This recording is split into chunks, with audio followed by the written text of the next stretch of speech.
Welcome back. As you know, I am Eli, the computer guy here for the Daily Blob, where I shake my brain nipples every day to get some of that dirty YouTube money so I can afford to provide a free hands-on technology education that empowers you to do whatever the hell it is that you want to do in Durham, North Carolina. Silicon Dojo, silicondojo.com. We have a class coming up on AI and SQL next Wednesday. We have a class on AI and web scraping coming up on November 19th, and we're going to have more classes going into the future. Take a look at silicondojo.com to look at our schedule. Do remember, free to the end user is not free.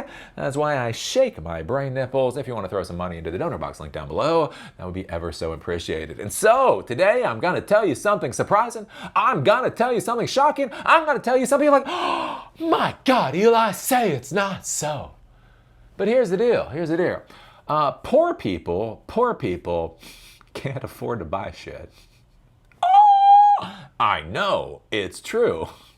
And when the economy goes boom, there's more and more poor people who can't buy shit, which means companies do worse and worse, which is I don't know. We're gonna see where this ride on Trump's economy goes. Eli, why do you keep blaming Trump? This is Biden's economy. Here's my question. When does Trump take responsibility for anything? When does Trump take responsibility for one good goddamn thing? That is a question that I have. So anyways, I think this is kind of interesting to look at, especially with the U.S. economy, because so much of the U.S. economy, I would argue, is kind of crap economy. I think there's good economy. Like, good economy is when you're actually building, right? You're building infrastructure. You're building the foundations for society. People purchase things. And then something rather permanent gets created because of that, right? You purchase a house.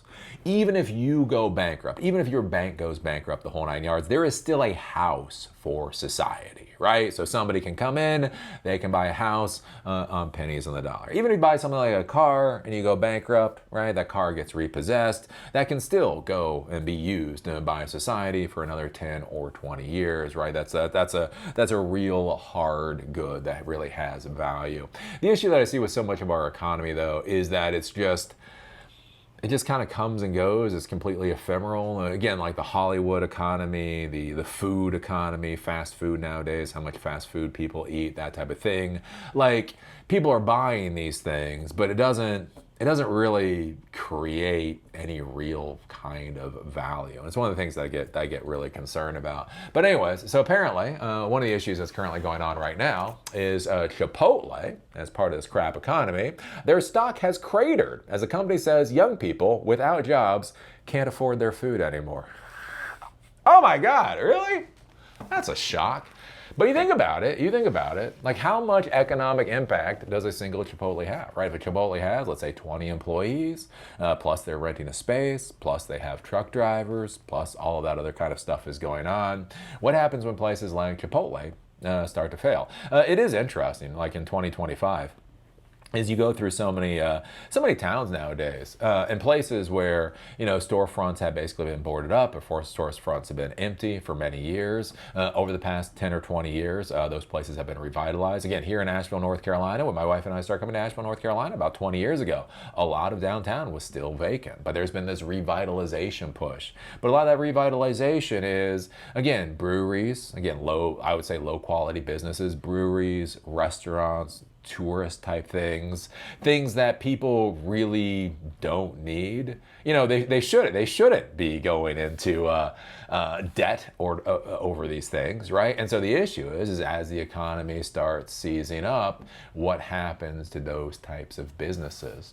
If we take a look at this, Chipotle on Wednesday cut its full year sales outlook for the third straight quarter as the company continues to deal with a traffic decline and economic pressure on its core customer, particularly young people. CEO Scott Boatwright said in the company's earnings release that the chain continues to see, quote, persistent macroeconomic pressures. On a call with analysts, the executive expanded on this idea, noting that Chipotle is over-indexed to a younger consumer who, he said, are particularly under pressure. Now, you hear like a younger consumer. Now, I know, you might be a not boomer like me, and you hear, oh, Chipotle is over-indexed on a younger consumer. Hey, you probably shouldn't be over-indexed on 17-year-olds. right? That's what I think. You say a younger consumer, I'm thinking like, okay, like 16 to 20-year-olds. Okay, the economy gets bad. Yeah, obviously they're probably not going to have jobs the way they used to. That's a bad thing, right? Right? Youth unemployment. We should work on that. But that's not that bad, is it? Well, what's curious here when they talk about young people, quote, a particularly challenged cohort is the 25 to 35-year-old age group, which, I mean, younger. They're younger than me. It's not what I think about when I think about a younger cohort. Like, I don't think 25 to 35-year-olds are quote unquote younger cohorts, right? These are the people that either should be at the age of buying houses, getting married, having kids. That's the cohort. Anyways, Boatwright said, quote, this group is facing several headwinds, including unemployment, increased due loan repayment, and slower real wage growth. In August, the unemployment rate for Americans 20 to 24 stood at 9.2%, up from 7.9% a year ago. That's one of the other things to be looking at when we talk about things like unemployment rate, and we talk about like actually getting a job, right? Unemployment rate for different age groups is different. That is brutal. 20 to 24-year-olds almost at a 10% unemployment rate.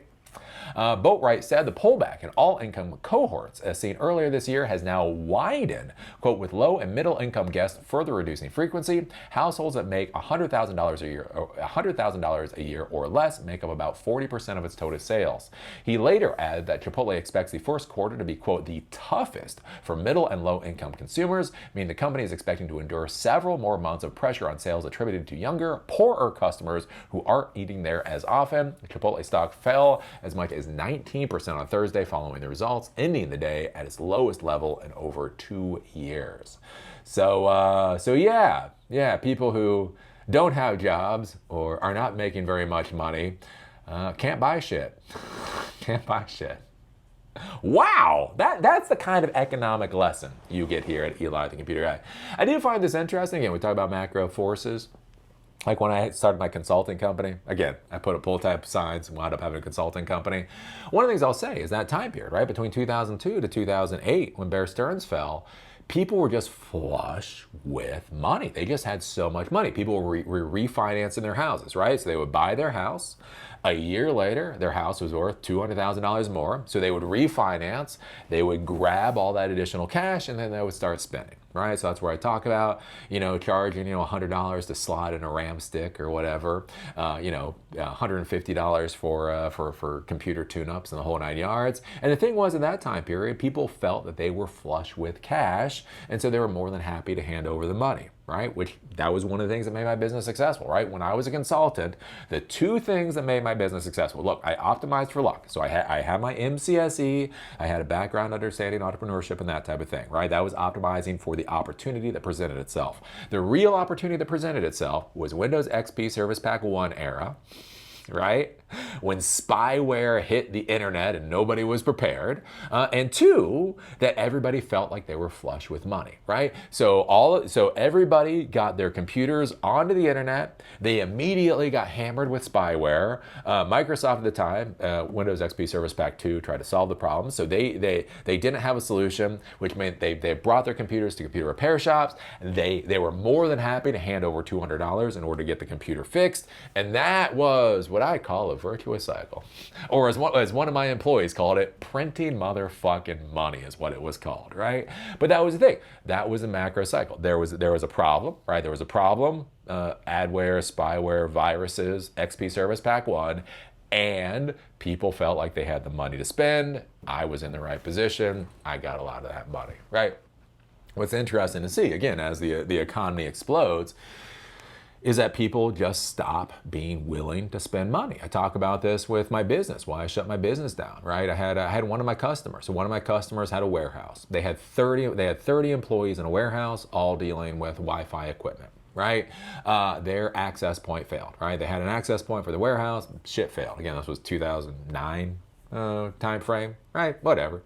So anyways, so he says, my Wi-Fi failed. And so, okay, so go on. We used to sell Cisco AeroNet access points. So I forget what it was. I would buy them for like $5.50 and sell them for like $6.50. So my markup on those was actually really low. It was only about $100 because the damn things were so fucking expensive to begin with. When I installed the Cisco AeroNet access points, they weren't quite a loss leader, but they definitely weren't something I was excited about installing. Basically, go out to buy the thing, to make sure the damn thing worked, to go out to site, to install it, the whole 9 yards. It was about $180 profit maybe, which I know to you may sound great, but when you got employees and everything else, it's just a drop in the fucking bucket. So anyways, to me, this was not a big sale. This was literally not a big fucking sale. So anyways, I talked to the customer. I was like, yeah, okay, well, the AeroNet access points are like $6.50 an hour of my time. So it's going to cost about $750, right? $750, and you have an industrial, and that's the thing with Cisco. And again, this was 2008 or 2009 timeframe. You have a Cisco AeroNet access point. This thing is going to be rock solid. It's going to last you for the next 15 years, right? You've got a warehouse, right? Literally the motherfucker, literally the guy called me up 2 hours later, said, hey, on the way to work this morning, I went to Best Buy and bought a Linksys access point for like $80, and we're just gonna use that. And again, they have 30 employees. I mean, you got to understand this. They have 30 fucking employees all hitting this access point. And this motherfucker is willing to risk his entire business of a fucking $80 Linksys access point. It pisses me off to this day. Like, if he literally said, Eli, I went to newegg.com and I ordered my own Cisco AeroNet access point and I'll figure it out. Like, I'd be like, well, okay, that sucks, but I get it. No, motherfucker put in and again, 2009 Linksys. Anyway, right, and that's the kind of thing that happens when the economy goes sideways. As I've talked about, I had one of my clients. They brought me to they had me come over to their parties. I'd done so much work for them. I'd done telephone systems and server systems and surveillance systems. Years they had been my client. And the Great Recession happens. Literally, the last phone call I called them with, got the voicemail, and I said, look, I just need to know whether I need to write off your bill. It was like a $2,000 bill. And I'm look, at this point, look, it's the recession. I understand everything's going sideways, whatever else. If I need to write off this bill, just tell me I need to write off the bill. Did not get a fucking phone call back. That was a hell of a thing. And I think that's what a lot of people don't realize is once you go into these recessions and these economic whatevers, is that business just becomes so hard, right? These things, like you know what the solution is, and even just trying to do that is difficult. That's why I talk about being in Baltimore. It's like I could have gone to people and I could have said, look, I'll sell you the Xeon server for $1. And they've been like, oh, that's a good deal, but I don't know, I might need that dollar tomorrow. Because that's what people start doing. Is they're like, well, if things are working well enough now, if I hand you $10,000 now, I might need that $10,000 tomorrow. So if everything's good enough, we're just gonna keep doing what we're doing. And that's where everything starts seizing up and starts causing lots and lots and lots of problems. And so that's why it's important. Like you look at Chipotle and you're like, Eli, what the fuck does a burrito have to do with artificial intelligence? And I'm telling you, a burrito has a shit ton to do with artificial intelligence, right? Because I think about like with Chipotle, like when you look at Chipotle, you see a Chipotle restaurant. So you go in and you see the burritos and you see the people behind the thing or whatever else, right? That's what you think of as Chipotle. You don't think of the warehouse network. You don't think about the truck drivers and logistics system. You don't think about corporate, right? Chipotle has a pretty large corporate division. And so the issue is, right, when people stop buying at the Chipotle stores, that has a knock-on effect to the rest of the Chipotle corporation. And as people start getting laid off at the corporate level, well, those are people that now also don't have money to pay the mortgage and don't have money to send kids to school and don't have money to buy new cars. And that's where this all just gets into that god-awful cycle. Why you got to be careful. So anyways, this is what's going on. Again, the economy is ugly, the economy is nasty, and it's only going to get worse. I think about this like with Trump, like people say I have TDS. As I say, and you don't, and you don't. But one of the things I think about is years ago, back when I was in DECA, Distributive Education Clubs of America, back when I was in high school and competed in entrepreneurial events. That's right, I competed at interview skills. I actually went to nationals. I went to nationals in Detroit when it was only half a hellhole and not a complete hellhole.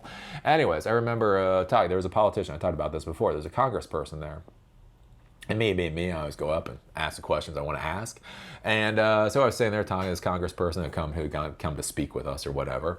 And it's like, and I told him, it's like, I don't understand why Bush is so stupid. I don't understand, right? Right, the cockiness of a 17-year-old. I just don't understand the president. He's just so dumb, right? Anyways, because this was back with Bush the first back in whatever this would have been 93 or something. Anyways, and Bush had lost the election. The whole phrase of the time was, "It's the economy, stupid." Remember that? We need to dust that motherfucker off. Anyways, it's the economy, stupid. And so the thing was, when the election was going on in 92, Bush tried to downplay the recession. So we were either in a recession or going into a recession, and he was trying to downplay it, right? And so that's where the soundbite for the time is, it's the economy, stupid. Anyway, so I was talking to this congressperson. I was like, yeah, how can he be so stupid that he doesn't see the recession or whatever? And the congressperson looked at me and said, yeah, but what you have to think about is, if you know you're in a recession, or if you know you're going into a recession, what are you going to do? I was like, well, I'll save my money. I'll put my money in the bank. And the thing is, again, remember, this was an entrepreneurship event. This was an entrepreneurship competition for high school students, right? So this is business. And he said, yeah, okay, so what does that do to businesses? If everybody is like you, and they know we're going into a recession, or we're on a recession, and then all they start doing is saving money, what happens to all of the businesses here when customers no longer walk in the door because they're saving money instead of spending? What does that do to the economy? I was like, right? And so one of the arguments, it's an argument, don't know how good an argument it is, but one of the arguments for Bush Sr. was that he wasn't being stupid. It's the whole idea is basically kind of wishing yourself out of the recession. If you can convince enough people that you're not actually in a recession, so they go out and buy fucking burritos, then enough burritos get sold to keep people to keep people making the burritos employed, which means you need truck drivers to bring them stuff, which means you need warehouses to be stocked, and that actually gets you out of the recession. A bit of wishful thinking, right?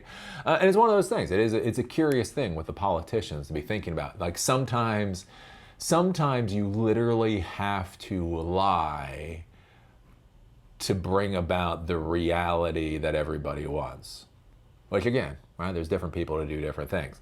Why I bring that up right now with my TDS, my Trump derangement syndrome, is you look at this batshit crazy motherfucker.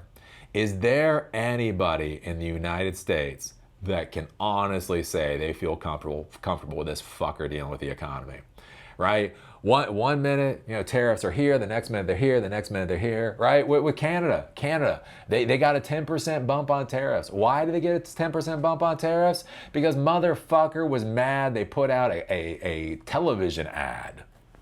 Where does that come from? Where is the legal precedent for putting a 10%, a stacking 10% tariff on a country because they put out a television ad you didn't like, right? But that's the world we're in. And so that's one of the concerns with Trump. And again, the practical effects of Trump derangement syndrome, the practical effects of having a deranged, senile fucking president that the GOP, the Republicans, refuse to do any good goddamn thing about, right? They're just a bunch of fucking castrated goddamn poodles pissing on themselves, pretending to be alpha dogs instead of being fucking human beings, right? And so the issue that we run into is everything going on with the economy, and then you look at our leadership. Is that the leadership that makes you say, yeah, I feel comfortable buying a Chipotle burrito today? I was a little worried about whether we had enough money to buy a burrito. But I gotta say, after looking at Trump and the Republicans today, I think tomorrow is gonna be a brighter day. So let's buy that burrito, little Timmy. Let's buy that burrito. Is that what's gonna happen? Or is more people gonna be like, fuck? I could use that dollar. I could use that dollar tomorrow. So anyways, these are the things to ponder and to think about as we go into this whatever world we're getting into. As the dominoes fall. So what do you think about this? What do you think about poor people can't afford buying Chipotle burritos? What do you think about young people being considered 34 to 35-year-olds or whatever else? And think about the issues that they're dealing with. Again, these young people, they're the ones that should be buying houses. They're the ones that should be having kids. They're the ones that should be putting money into the economy as they build their future, right? Okay, we need a house so that we can have 2 kids. Okay, we're gonna need the minivan so we can drive the 2 kids around. Okay, we need to buy the baby. I mean, think about this. We need to buy the baby furniture. We need to buy the baby formula. We need to buy diaper. Fuck me, that's an economy on its own. Buy the diapers, right? All of that stuff is what those late 20s to early 30-year-olds should be doing. And in this economy, where's their money to do that?